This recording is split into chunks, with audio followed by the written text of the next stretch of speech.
What's up everybody, welcome back. Thank you so much for taking the time to hang out. A couple of weeks ago I went to downtown LA and for my surprise it started raining.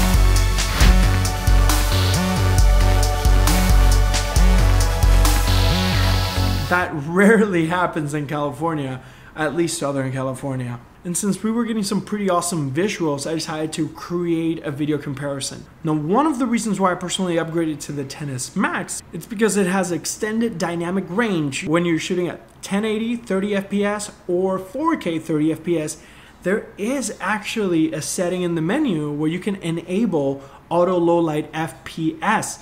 And what this does is that it increases the dynamic range and it brings down your footage down to 24 frames per second. So I guess it uses the extra data in those frames to kind of like balance the light and apply processing. Before we begin, this video was shot in 4K. Let me know your thoughts. Turn that 4K switch on if you have the capability and enjoy.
Let me know your thoughts in the comments section down below. If you have any questions, suggestions, drop them down there so we can continue to create relevant content for you. From the bottom of my heart, I want to thank you for taking the time to hang out with me today. I'll catch you on the next one.